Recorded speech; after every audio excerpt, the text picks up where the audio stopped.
Lastly এই লেকচারে আমরা একটা কাজ করব, সেটা হচ্ছে আমরা একটা এক্সাম্পল প্রবলেম দেখব। এক্সাম্পল প্রবলেম একদম স্টেপ বাই প্রসেস গ্রেডিয়েন্ট ডিসেন্টের মাধ্যমে কিভাবে আমরা ফাইনাল আউটপুটটাতে পৌঁছাতে পারি সেটা আমরা দেখব। তো এখানে আমরা একটা simple linear regression problem solve করব, এবং জাস্ট দুইটা ইটারেশন আমরা দেখব। এটা আসলে বাই হ্যান্ড অনেক বেশি ইটারেশন করা আমাদের জন্য সম্ভব না। তো যে কোনো লিনিয়ার রিগ্রেশন প্রবলেমে আমার দুইটা জিনিস অবশ্যই থাকবে ডেটা সেটে, একটা হচ্ছে এক্স ইনপুট ফিচার্স, আর একটা হচ্ছে টি টার্গেট লেভেল, ঠিক আছে। আর আমি একটা প্রেডিকশন তো করবই ওয়াই, যেটাকে বেসিক্যালি আমি টি এর কাছাকাছি করার চেষ্টা করব, ঠিক আছে, সেটা পরে দেখা যাবে। তো যাই হোক, এক্স আর টি আমার অবশ্যই থাকবে। এখানে ডেটা সেট দেখে বুঝতে পারছেন আমাদের এক্স মানে ইনপুট ফিচারটা হচ্ছে ফ্ল্যাটের লিভিং এরিয়া, ঠিক আছে, তাহলে এটা হচ্ছে আমার এক্স। আর টার্গেটটা হচ্ছে ওই ফ্ল্যাটের price in $300,000 for living area যখন 1000 স্কোয়ার ফিট, 1500 স্কোয়ার ফিট তখন প্রাইস বেড়ে দাঁড়ালো $450,000, আর যখন 2000 স্কোয়ার ফিট তখন $500,000। এরকম তিনটা স্যাম্পল আমাদেরকে দেওয়া আছে। এই ডেটা ইউজ করে আমাদেরকে একটা লিনিয়ার রিগ্রেশন মডেল বানাতে হবে। তো আমরা একদম স্টেপ বাই স্টেপ আমরা আসলে এই প্রবলেমটা সলভ করব। তো কি কি স্টেপ আছে? সবার ফার্স্টে আমি আপনাদেরকে বলেছিলাম লিনিয়ার রিগ্রেশনে বা যে কোনো এমএল অ্যালগরিদমে তিনটা ইম্পর্টেন্ট ফ্যাক্টর আছে, তিনটা ইম্পর্টেন্ট জিনিস আছে। একটা হচ্ছে মডেল, একটা হচ্ছে কস্ট ফাংশন, একটা হচ্ছে অপটিমাইজার, ঠিক আছে, অপটিমাইজেশন অ্যালগরিদমটা। তো সবার ফার্স্টে আমাদের মডেলটা সিলেক্ট করতে হবে। তো মডেলটা তো আমরা বললামই, আমরা আসলে লিনিয়ার রিগ্রেশন মডেল ইউজ করব, এবং এই কেসে আমাদের যেহেতু ইনপুট ফিচার জাস্ট একটা, ঠিক আছে, এটাকে আমরা নাম দিলাম x1 ধরেন। সো আমরা আসলে আমাদের যে লিনিয়ার রিগ্রেশন ফাংশনটা তাহলে আসবে সেটা হচ্ছে y is equal to θ1 x1 plus θ0, ঠিক আছে। θ0 হচ্ছে বেসিক্যালি বায়াস টার্ম, এটাকে আমরা w1 x1 প্লাস b দিয়েও প্রকাশ করি অনেক সময়। যাই হোক, এখানে আমরা থিটাটা ইউজ করব। ওকে, তো এই হচ্ছে আমার মডেলটা θ1 x1 প্লাস x0। এটা হচ্ছে জেনারেল ফর্মুলা যেটা ছিল সেটা। তো মানে সেটাতে যখন আমরা স্যাম্পল নাম্বার ফিচার সংখ্যা 1 বসিয়েছি তারপর আমরা এটা পেয়েছি। এই হচ্ছে আমার মডেল, আমরা ম্যাথমেটিক্যাল রিলেশনশিপটা পেয়ে গেছি, যেখানে θ1 আর θ0কেই বেসিক্যালি আমরা অপটিমাইজ করব, বুঝতেই পারছেন। আচ্ছা, এরপরে আমাদেরকে কস্ট ফাংশন সিলেক্ট করতে হবে। তো যেহেতু রিগ্রেশন প্রবলেম, তো আমরা মিন স্কোয়ার্ড এরর ইউজ করতে পারি, মিন অ্যাবসলিউট এরর ইউজ করতে পারি। আমরা এখানে মিন স্কোয়ার্ড এররটা ইউজ করব, ঠিক আছে, যেহেতু ওইটার জন্য আমার যে লসটা আসে, মানে যে কস্ট ফাংশনটা যে আমরা যখন ডিফারেন্সিয়েট করব সেই ডিফারেন্সিয়েশনটা সবগুলো পয়েন্টের জন্যই আসলে ডিফাইন্ড। মিন অ্যাবসলিউট এরর হলে একটা পার্টিকুলার পয়েন্টে সেটা আনডিফাইন্ড হয়ে যায়, সো আমরা ওইটা ইউজ করছি না, আমরা মিন স্কোয়ার্ড এরর ইউজ করছি। আচ্ছা, তো মিন স্কোয়ার্ড এরর জেনারেল ফর্মুলাটা হচ্ছে এরকম 1/2n, আমরা অনেকবারই দেখেছি এটা। এরপর summation of Y I minus TI, যেখানে আই হচ্ছে স্যাম্পল নাম্বারটা, এটার স্কোয়ারটা নিচ্ছি আমরা। এই জিনিসটাকেই আমরা প্রত্যেকটা স্যাম্পলের জন্য আমরা এটা বের করব, তারপর এভারেজ করব, ঠিক আছে। তো এখানে আমাদের স্যাম্পল নাম্বার হচ্ছে 3টা, তো 3 বসায় দিই, আর 2n তাহলে 6, আর আমাদের y মানে প্রেডিকশন হচ্ছে θ1 x1 প্লাস θ0, তো এই জিনিসটাও আমরা বসিয়ে দিলাম, ঠিক আছে। তো এইটা হচ্ছে আমাদের এই পার্টিকুলার প্রবলেমের জন্য কস্ট ফাংশন। ওকে, তো এটা আমরা ইউজ করব। তো মডেল সিলেক্ট হয়ে গেল, কস্ট ফাংশন সিলেক্ট হয়ে গেল, এরপর অপটিমাইজারে যাওয়ার কথা, বাট অপটিমাইজারে যাওয়ার আগে আমাদেরকে কিন্তু অপটিমাইজেশন করার জন্য একটা প্রেডিকশন লাগবে। সো আমাদেরকে মডেলটা আগে ইনিশিয়ালাইজ করতে হবে, ঠিক আছে। তো মডেল ইনিশিয়ালাইজেশনের জন্য আমরা দেখেছিলাম অনেক মেথডই আছে, বাট এই কেসে আমরা জিরো ইনিশিয়ালাইজেশন ইউজ করি। Let's use zero initialization. তো θ0 θ1 দুইটাকেই আমরা জিরো ধরলাম। এবং আরও একটা জিনিস, আমাদেরকে হাইপার প্যারামিটারগুলোকেও শুরুতে সিলেক্ট করে নিতে হয়। এখানে ইম্পর্টেন্ট হাইপার প্যারামিটার যেটা সেটা হচ্ছে আলফা বা লার্নিং রেট। তো এখানে দেখেন আমরা লার্নিং রেট 0.000001 ধরেছি। এটার আমি আসলে এই প্রবলেমটা আগে করেছি বলে আমি এই বের করেছি যে এই লার্নিং রেটটা আসলে সুইটেবল, ওই জন্য এটা ধরেছি। বাট আপনারা যখন কাজ করবেন হয়তো শুরুতেই এই জিনিসটা জানতে নাও পারেন, তখন র্যান্ডমলি একটা লার্নিং রেট ধরে নেবেন শুরুতে, টিপিক্যাল ইনটুইশন থেকে একটা ধরে নেবেন, এবং সেটাকে পরে প্রয়োজনে টিউন করবেন, ঠিক আছে। তো আপাতত আমরা এটা ধরলাম। এবার আমরা আসি স্টেপ বাই স্টেপ কিভাবে অপটিমাইজ করব আমাদের প্রসেসটাকে। তো খেয়াল করে দেখেন, এখানে আমরা আসলে যেটা ইউজ করব সেটা হচ্ছে গ্রেডিয়েন্ট ডিসেন্ট। তো গ্রেডিয়েন্ট ডিসেন্টের যে আপডেট রুল, প্রত্যেকটা প্যারামিটারের জন্য আমরা যদি বসাই ওই একই জিনিস, θ0 new is equal to θ0 old minus alpha into theta নটের সাপেক্ষে কস্ট ফাংশনের যে পার্শিয়াল ডেরিভেটিভটা পাবো সেটা এটা। আর থিটা ওয়ানের জন্যও সিমিলার, থিটা ওয়ান নিউ নতুনটা হবে মানে আপডেট করার পরে যে থিটা ওয়ান পাবো সেটা হচ্ছে আপডেট করার আগে যে ভ্যালুটা সেটা minus learning rate into theta ওয়ানের সাপেক্ষে যে পার্শিয়াল ডেরিভেটিভটা পাবো সেটা। ঠিক আছে, এখন এখানে ইম্পর্টেন্ট একটা জিনিস হচ্ছে এই ভ্যালুগুলা, এই যে কস্ট ফাংশনকে আমি যদি থিটা নটের সাপেক্ষে ডিফারেন্সিয়েট করি কি পাই, থিটা ওয়ানের সাপেক্ষে যদি ডিফারেন্সিয়েট করি তাহলে আমরা কি পাই, এই জিনিসটা ইম্পর্টেন্ট, এই জিনিসটা আমাদেরকে বের করতে হবে। তো আসেন আমরা এটা বের করি একটা সাইডে। আমাদের যে থিটাটা ছিল সেটা খেয়াল করে দেখেন, সেটা কি ছিল, এই যে এটা 1/6 সামেশন অফ i 1 থেকে 3 এরপর y মাইনাস টি, ওয়াইটা এখানে বসানো হয়েছে। তো যে থিটাটা হচ্ছে 1/6 সামেশন, এটা আমরা আর লিখলাম না বাকি অংশটুকু। এরপর হচ্ছে theta 1x1 plus theta naught minus টি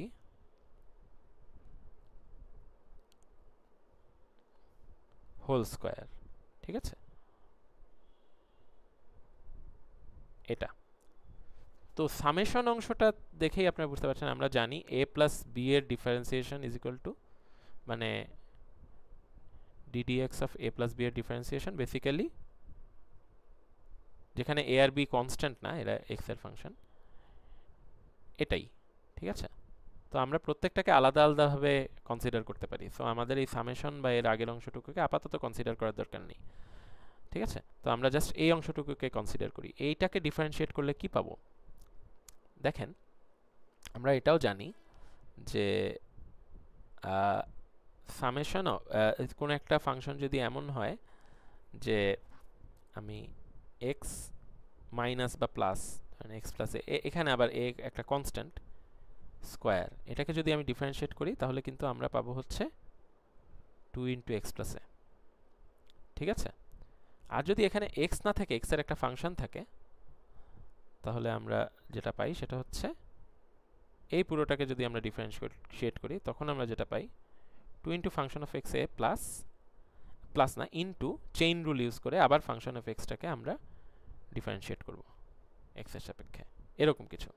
তাহলে এখানে তো আমরা থিটা নট বা ওয়ানের সাপেক্ষে ডিফারেন্সিয়েট করছি। তাহলে প্রথমে আমাদের এখানে এই অংশটা হচ্ছে থিটা ওয়ান বা থিটা নটের, প্রথমে আমরা থিটা নটের জন্য বের করতে পারি, এই অংশটা থিটা নটের একটা ফাংশন, আর এই টি হচ্ছে কনস্ট্যান্ট, টার্গেট ভ্যালুটা। ঠিক আছে, তো function of theta naught minus some constant whole square, এটাকে ডিফারেন্সিয়েট করলে আমরা পাবো হচ্ছে ওই ইয়েটা মানে 2 into function of theta not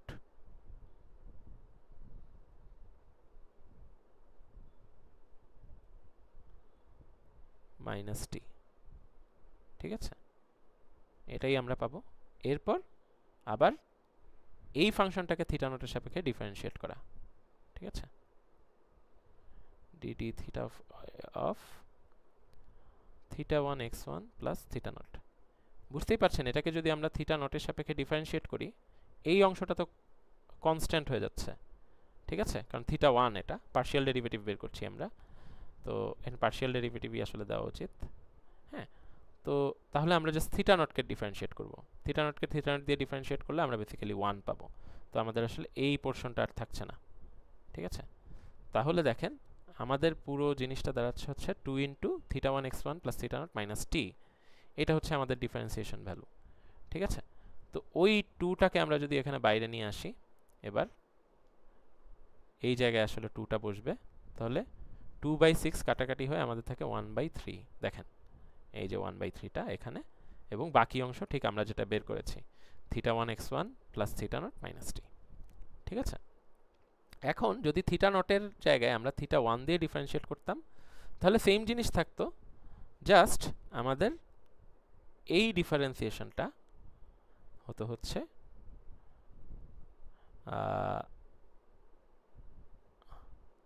theta 1 এর সাপেক্ষে। আচ্ছা, এখানে না করে আমরা এই জায়গায় করি, এই ডিফারেন্সিয়েশনটা হতো হচ্ছে থিটা 1 এর সাপেক্ষে theta 1 x1 plus theta not. ঠিক আছে?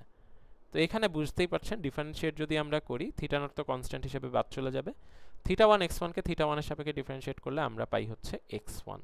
তো গুণ হবে, এখানে খেয়াল করে দেখেন জাস্ট একটা এক্স ওয়ান অ্যাড হয়েছে। সেম জিনিসটা এখানেও হতে পারতো, বাট আমরা তো জানি আমরা থিটা নট মানে বায়াস টার্মের জন্য যে ডামি ফিচারটা অ্যাড করি সেটা হচ্ছে বেসিক্যালি ওয়ান। তো এখানে আসলে একটা ওয়ান দিয়ে গুণ হচ্ছিল, সেটা আমাদের দরকার নেই। ঠিক আছে, এই যে এই ভ্যালুটা তো ওয়ান আসার কথা ছিল, এটাই। ওকে, তো এই যে দুইটা ডিফারেন্সিয়েশনের ভ্যালু মানে পার্শিয়াল ডেরিভেটিভের ভ্যালু সেগুলো আমরা বের করে নিলাম। ওকে, তো এটা আপনারা নিজেরা করে নিতে পারবেন, খুবই সিম্পল আসলে, তাও আমি দেখালাম। এখন আমাদের কাজ হচ্ছে এই ডিফারেন্সিয়েশনগুলো করার পর এবার জাস্ট প্রত্যেকটা স্টেপে আমরা হচ্ছে প্রেডিকশনগুলো বের করব। প্রেডিকশনটা বের করার পরে আমাদের এই স্টেপটা আমাদেরকে বের করে ফেলতে হবে, কস্টটা বের করা, বা কস্টের পাশাপাশি এই যে আমাদের নতুন গ্রেডিয়েন্ট ইউজ করে নতুন প্যারামিটারের ভ্যালু কী কী হবে সেগুলো বের করে ফেলা।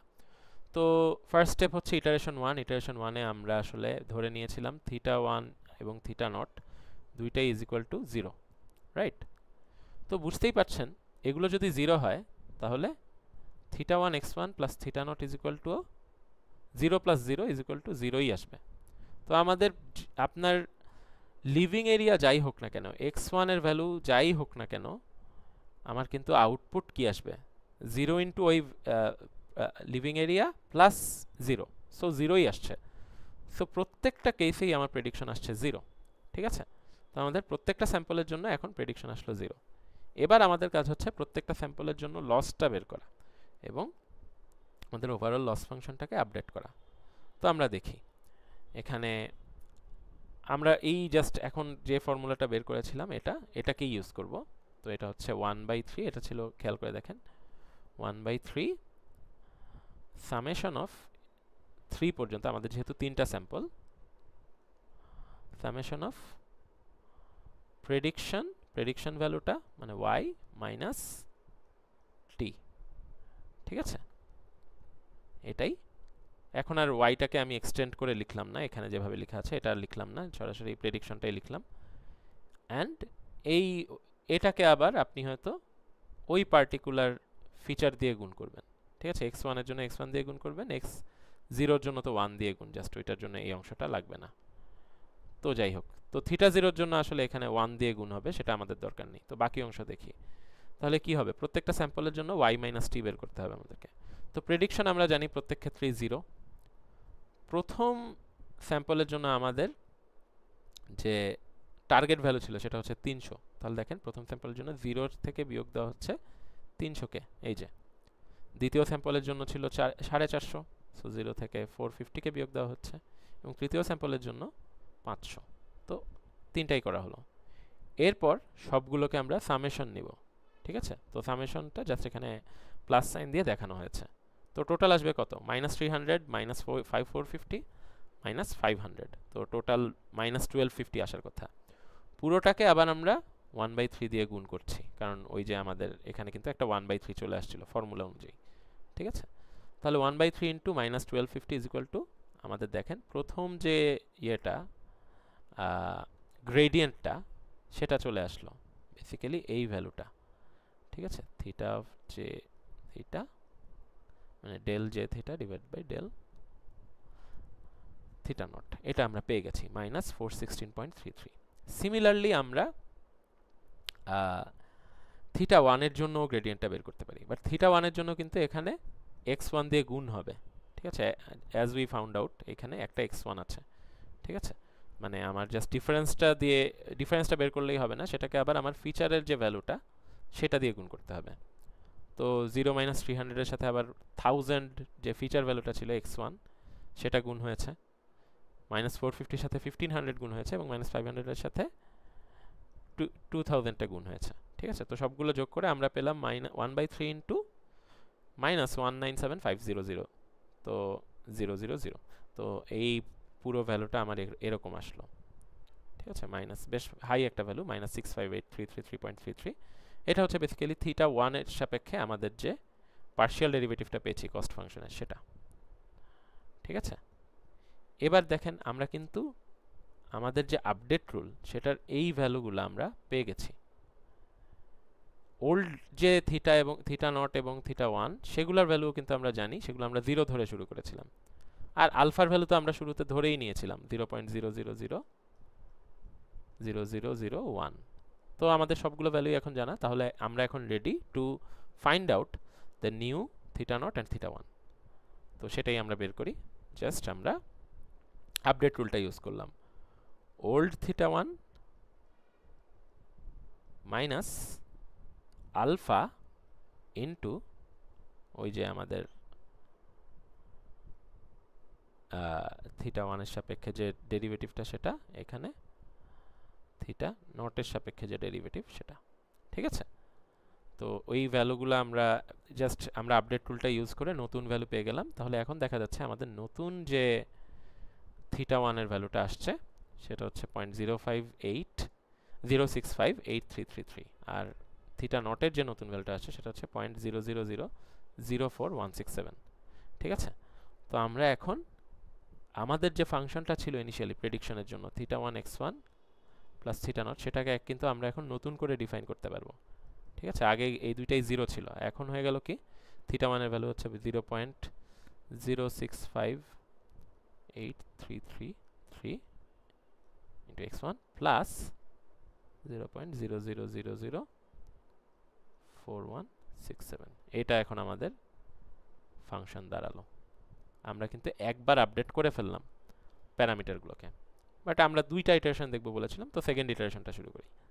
এখন আমাদের কাজ হচ্ছে আবারও এই যে আমাদের নতুন প্রেডিকশনটা সেটা ইউজ করে, নতুন যে আপডেটেড যে ফাংশনটা সেটা ইউজ করে আমাদের আবারও প্রেডিকশনগুলো বের করা। এখন খেয়াল করে দেখেন, এবার কিন্তু আমার এক্স এর উপর বেস করে, লিভিং এরিয়ার উপর বেস করে এক একটার জন্য এক এক রকম ভ্যালু আমরা পেতে পারি। খেয়াল করে দেখেন, আমরা জাস্ট এক্স এর ভ্যালুগুলো এখানে বসিয়েছি। ঠিক আছে, 1000 স্কোয়ার ফিটের জন্য এক্স এর ভ্যালু 1000 বসালাম, ভ্যালু পেলাম আমরা, মানে প্রেডিক্টেড প্রাইস পেলাম 65। 1500 স্কোয়ার ফিটের জন্য 1500 এখানে বসালাম এবং প্রেডিক্টেড ভ্যালু পেলাম 98, এবং 2000 স্কোয়ার ফিটের জন্য আমরা 2000 বসালাম এই ফর্মুলায় এবং প্রেডিক্টেড ভ্যালু পেলাম 131। তো খেয়াল করলে বুঝবেন যে আগের চেয়ে এখন অ্যাটলিস্ট কিছুটা ইমপ্রুভ হয়েছে প্রেডিকশন, কারণ লস যদি চিন্তা করেন আগে 0 থেকে বিয়োগ হচ্ছিল সব কিছু, এখন সেই তুলনায় একটু বেড়েছে প্রত্যেকটার ভ্যালুই। ঠিক আছে, তো এটা step in the right direction but not still a good prediction আর কি। তো এবার আমরা আবারও সেম প্রসেসগুলো আবারও ইউজ করব, আমরা আবারও গ্রেডিয়েন্টগুলো ইউজ করি, বের করি সেই একই ফর্মুলা 1/3। আমরা হচ্ছে y ভ্যালুটা প্রেডিকশন থেকে টার্গেট ভ্যালুটাকে বিয়োগ করছি, প্রেডিকশনটাকে সেকেন্ড প্রেডিকশন থেকে সেকেন্ড টার্গেট ভ্যালুটাকে বিয়োগ করছি। দেখেন যেটা 300 ছিল এটার প্রেডিকশন আমাদের আসছিল 65 পয়েন্ট সামথিং, এটা থেকে তো 300কে বিয়োগ দিচ্ছি। সেকেন্ডটার প্রেডিকশন আসছিল 96, ওটা থেকে সেকেন্ডটার যে ভ্যালুটা ছিল 450 সেটাকে বিয়োগ দিচ্ছি অ্যান্ড স্টাফ। এভাবে করে এখন আমাদের নতুন যে থিটা নটের জন্য যে গ্রেডিয়েন্টটা আসলো সেটা -472.584 এরকম কিছু একটা আসছে। সিমিলারলি আমরা থিটা ওয়ানের জন্য একই কাজ করেছি, বাট আমরা জানি এখানে x1 দিয়ে গুণও করতে হবে ওই কম্পেয়ার করার পরে, মানে y থেকে t বিয়োগ দেওয়ার পরে। সো সেই x1 দিয়ে প্রত্যেকটা কেসে গুণ দেওয়া হয়েছে, একই ক্যালকুলেশন আগের মতো করে আমরা পেয়েছি -463,055.56।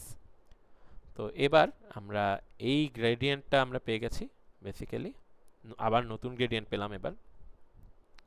এই গ্রেডিয়েন্ট এটা হচ্ছে থিটা নটের জন্য, এটা হচ্ছে গ্রেডিয়েন্ট না, এটা পার্শিয়াল ডেরিভেটিভ। গ্রেডিয়েন্ট হচ্ছে দুটা মিলে আমরা যে ভেক্টরটা পাই সেটা, এটা হচ্ছে থিটা ওয়ানের জন্য। তো আমরা আবারও আপডেট রুলটা ইউজ করব। এটা হচ্ছে আমাদের আগের ভ্যালুটা theta one old minus alpha into এখন যে গ্রেডিয়েন্টটা আমরা বের করেছি। ঠিক আছে, থিটা ওয়ান। তো এই জাস্ট প্রত্যেকটা ভ্যালু বসিয়ে আমি এখন নতুন থিটা ওয়ান পেয়ে গেলাম 0.1121389, নতুন থিটা নটটাও আমরা পেয়ে গেলাম 0.000088। ঠিক আছে, আফটার 2 ইটারেশনস আমরা তাহলে যে অপটিমাইজড প্যারামিটারগুলো পেলাম, মাথায় রাখবেন আমাদের কিন্তু এটাই টার্গেট, মানে একটা লিনিয়ার রিগ্রেশন প্রবলেমে আমরা এই প্যারামিটারগুলোকেই অপটিমাইজ করতে চাই। তো আফটার 2 ইটারেশনস আমরা যে অপটিমাইজড প্যারামিটারগুলো পেলাম সেগুলো হচ্ছে 0.1121389 আর 0.00088। তো এবার আমরা জাস্ট এই ভ্যালুগুলোকে আবারও বসিয়ে দিই। আমরা আর ফার্দার ইটারেশন এখানে করব না আজকের মতো, কারণ এটা আসলে কম্পিউটারের কাজ, মানে আপনার মেশিনই করবে এই প্রসেসটা, বাট আমরা জাস্ট বুঝলাম যে কিভাবে আসলে বেটার ভ্যালুর দিকে আগায়। এবং আমরা যদি এখন প্রেডিকশনগুলো দেখি, আফটার 2 ইটারেশনস আমরা এই থিটা 1 এর এই ভ্যালু এবং থিটা নটের এই ভ্যালু ইউজ করে এখন যদি আমরা প্রেডিক্ট করি, এক্স এর ভ্যালুটা বসিয়ে 1000 স্কোয়ার ফিটের যে ফ্ল্যাটটা, সেটার জন্য প্রাইস সে নির্ধারণ করেছে 112, 112 ইন্টু $1000 আর কি। এরপর 1500 স্কোয়ার ফিটেরটার জন্য 168.21 ইন্টু $1000, আর 2000 স্কোয়ার ফিটের যে ফ্ল্যাটটা সেটার জন্য 224.28 ইন্টু $1000। তো খেয়াল করলেই বুঝতে পারছেন যে আমরা আসলে আবারও আরেকটা মানে রাইট ডিরেকশনে একটা স্টেপ নিয়েছি, কারণ ওই যে ডিফারেন্সটা 300-র সাথে 112-র ডিফারেন্স কিন্তু 0 বা 65-এর থেকে কম। সো আমরা আস্তে আস্তে আমাদের যে প্রেডিকশন সেটা কিন্তু অ্যাকচুয়াল যে প্রেডিকশনটা হওয়া উচিত সেটার কাছাকাছি যাচ্ছে। সিমিলারলি 450-র কাছাকাছি। এবং আরেকটা জিনিস খেয়াল করে দেখেন, আমার ট্রেন্ডটাও কিন্তু বজায় থাকছে, মানে যত স্কোয়ার ফিট বাড়ছে, এরিয়াটা যত বাড়ছে, তত আমার প্রাইসও বাড়া উচিত। তো এখানে কিন্তু সেটাই হচ্ছে, আমার 1000 স্কোয়ার ফিটের জন্য যে প্রাইসটা প্রেডিক্ট করছে সেটার চেয়ে 1500 স্কোয়ার ফিটেরটা একটু বেশি, এবং 1500টার চেয়ে 2000 স্কোয়ার ফিটের যে প্রাইসটা সেটা আরও একটু বেশি। ঠিক আছে, তো দিন শেষে মোটামুটি একটা বেটার মানে বেটার প্যারামিটারস আমরা এখন পর্যন্ত পেয়েছি। হয়তো আমাদেরকে আরও 10, 12, 50, 100 বার যদি আমরা ইটারেশনগুলো চালাই, তাহলে হয়তো আমরা বেশ কাছাকাছি 300, 450 এবং 500-এর বেশ কাছাকাছি যেতে পারবো, এবং তখন আমরা বলতে পারবো যে আমরা মনে হয় অপটিমাইজ করে ফেলেছি আমাদের ভ্যালুগুলোকে। ঠিক আছে, তো এইভাবে আমরা আসলে ট্রেনিং প্রসেসটা চালাবো যতক্ষণ না পর্যন্ত আমরা সন্তুষ্ট হই। তো এতটুকুতে আপনাদের মনে হতে পারে কাজ শেষ, বাট দেন এগেইন আমরা আসলে একটা কাজ সবসময়ই করতে হবে সবার শেষে। আপনি মডেলের ট্রেনিংটা শেষ হওয়ার পরে মডেলটাকে ইভ্যালুয়েট করতে হবে, আর ইভ্যালুয়েট করার জন্য আমাদের আসলে ইভ্যালুয়েশন মেট্রিক লাগবে। ঠিক আছে, তো ইভ্যালুয়েশন মেট্রিক আসলে কীরকম হতে পারে? ইভ্যালুয়েশন মেট্রিক যেমন ক্লাসিফিকেশনের জন্য ইভ্যালুয়েশন মেট্রিক আমরা অনেক সময় অ্যাকুরেসি ইউজ করি, যে কয়টা স্যাম্পল আসলে কারেক্ট ক্যাটাগরিতে ক্লাসিফাই করেছে ওই রকম। বাট এই কেসে মানে আমাদের রিগ্রেশনের ক্ষেত্রে আমরা হচ্ছে যেই এররটা আমরা ইউজ করেছিলাম মিন স্কোয়ার্ড এরর, সেটাকেই কিন্তু আমরা একটা ইভ্যালুয়েশন মেট্রিক হিসেবে ইউজ করতে পারি। ঠিক আছে, আমাদের যে মিন স্কোয়ার্ড এররের যে ফর্মুলাটা সেটা আমাদের আশা করি মনে আছে, 1/2n summation of feature number, যেটা এখানে 3, সামেশন অফ বেসিক্যালি আমাদের যে প্রেডিকশন মাইনাস অরিজিনাল টার্গেটের স্কোয়ার, এই স্কোয়ারগুলোকে আমরা সামেশনটা নিব, তারপর এভারেজ করব, সাথে একটা ফ্যাক্টর আছে হাফ। তো সেই কাজটা আমরা এখানে করেছি, প্রত্যেকটা প্রেডিকশন নিয়েছি, সেটার সাথে কম্পেয়ার করেছি টার্গেটকে, স্কোয়ার নিয়েছি, স্কোয়ারগুলো যোগ করেছি, আর ফাইনালি এভারেজ করেছি, মানে একটা ফ্যাক্টরাইজেশন একটা ফ্যাক্টর দিয়ে গুণ করেছি। তো গুণ করার পর আমাদের যে মিন স্কোয়ার এররের যে ভ্যালুটা আসছে 31,784.5। ঠিক আছে, তো মিন স্কোয়ার্ড এররের ভ্যালু এটা। তাহলে আপনারা যদি রুট মিন স্কোয়ার্ড এররটা বের করতে চান, এখান থেকেই বের করতে পারবেন। বেসিক্যালি রুট মিন স্কোয়ারের জন্য সিমিলার একটা ফর্মুলা ইউজ করা হয়। এটার যে রুট ভ্যালুটা সেটা হচ্ছে এক একটা হাউস প্রাইস করতে আমরা এভারেজে কি পরিমাণ এরর আসলে করছি। ঠিক আছে, যেমন এই কেসে আমরা যেটা দেখছি, এখানে আপনি যদি রুট করেন হয়তো 170-র মতো এরর আপনি দেখবেন। এবং খেয়াল করে দেখেন আমাদের যে এররগুলো হয়েছে, 300 যে প্রাইসটা হওয়ার কথা ছিল সেটা কিন্তু 112 দিয়েছে। তো ওই তো 170-80-র মতো করেই এভারেজ এরর আসছে। ঠিক আছে, তো মিন স্কোয়ার এরর হচ্ছে এভাবে আমরা একটা ইভ্যালুয়েশন মেট্রিক হিসেবে ইউজ করতে পারি এবং রিপোর্ট করতে পারি যে আমার মডেলটা এরকম পারফর্ম করছে। বুঝতেই পারছেন আমাদের এই মিন স্কোয়ার এররটা আসলে খুব একটা ভালো না, এটা আরও অনেক বেটার করতে পারে, এবং আমরা আসলে আরও বেশি ট্রেন করলে আরও বেশি বেটার হতো এটা। ঠিক আছে, আর আরেকটা জিনিস বলে রাখি, রিগ্রেশনের জন্য মিন স্কোয়ার এরর ছাড়াও আমরা আসলে আরও অনেকগুলো ইউজ করি। যেমন মিন স্কোয়ার এররের ভ্যালু যেটা, এটা আসলে টাস্ক বাই টাস্ক ভ্যারি করে, এটা একটা সমস্যা। মানে যেখানে আসলে আমার প্রাইসের স্কেলটা অনেক ছোট হবে, ধরেন 3, 4 আর 6 এই টাইপের ভ্যালু যদি হয়, তখন আমার মিন স্কোয়ার এরর অটোমেটিক্যালি কম আসবে। ঠিক আছে, but that doesn't necessarily mean better predict করছে।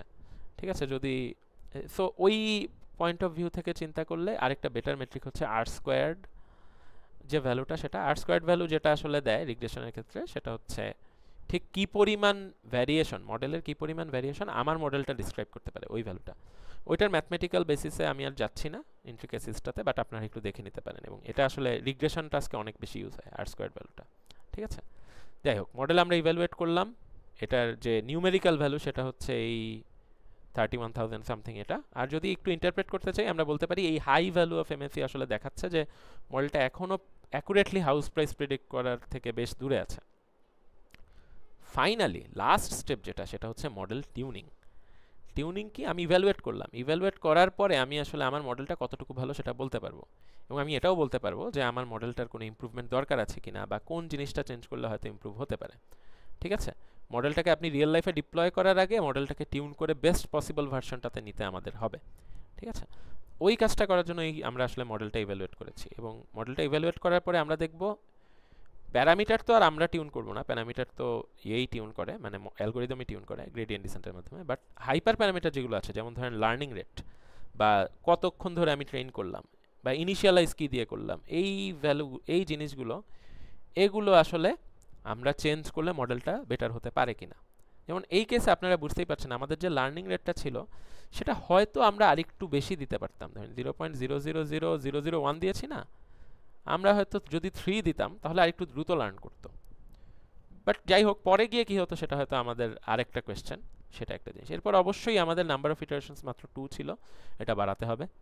এই কেসে কি কি অ্যাডজাস্ট করবো, কোন কোন হাইপার প্যারামিটার অ্যাডজাস্ট করবো সেটা আমরা দেখছি আর কি। আমাদের যেহেতু মিন স্কোয়ার রেটটা বেশি আসছে, ওইটার বেসিসে আমরা দেখছি লার্নিং রেটটা অ্যাডজাস্ট করা যায়, নাম্বার অফ ইটারেশনস তো অবশ্যই যায়। ইনিশিয়ালাইজেশন মেথডটাও আমরা 0 দিয়ে শুরু করেছি, এটা হয়তো আমরা সাম র্যান্ডম নাম্বার দিয়ে করতে পারতাম, মানে ওয়ার্থ চেকিং আর কি। অপটিমাইজেশন অ্যালগোরিদম মেবি আমরা এসজিটি ইউজ করতে পারতাম, স্টোকাস্টিক গ্রেডিয়েন্ট ডিসেন্ট, তাহলেও হয়তো বেটার হতে পারতো। আবার এই ধরনের ছোট ডেটা সেটে আসলে ব্যাচ গ্রেডিয়েন্ট ডিসেন্টই ভালো কাজ করে অনেক সময়। সো যে কোনো কিছুই আমরা নিতে পারি। বাট যাই হোক, আমরা বেসিক্যালি লাস্টে আমাদেরকে কোয়েশ্চেন করতে হবে যে মডেলটার কোন কোন হাইপার প্যারামিটার, মডেলটার কোন কোন অংশ, হাইপার প্যারামিটার বলতে বোঝায় সেই সব জিনিস যেগুলো মডেলে অ্যালগোরিদম আসলে অটোমেটিক্যালি টিউন করে না। যেমন লার্নিং রেট, এটা আসলে আমাদেরকেই সেট করতে হয়। বা মডেলটা কী নিব, এটা আমাদেরকেই সেট করতে হয়। কতক্ষণ ধরে ট্রেন করবো, আমরাই সেট করি। এই জিনিসগুলোকে টিউন করতে হবে, মানে ফাইনালি যাতে মডেলটা বেস্ট পসিবল শেপে আনা যায়। এই হচ্ছে আমাদের ওভারঅল স্টেপ বাই স্টেপ একটা machine learning problem, linear regression problem solve করা। তো এই সেকেন্ড প্রবলেমটা দেখতে পারেন, এটা মাল্টিপল ফিচারের জন্য similar type of problem, but multiple ফিচারের জন্য। যদি আরও ভালোভাবে বুঝতে চান, আরও রিগোরাস ম্যাথমেটিক্সের মধ্যে যেতে চান, এই প্রবলেমটা নিজে নিজে সলভ করে দেখতে পারেন। এবং এটা আসলে সেম প্রসেস, জাস্ট একটু ক্যালকুলেশন আর একটু বেশি হবে, এটাই।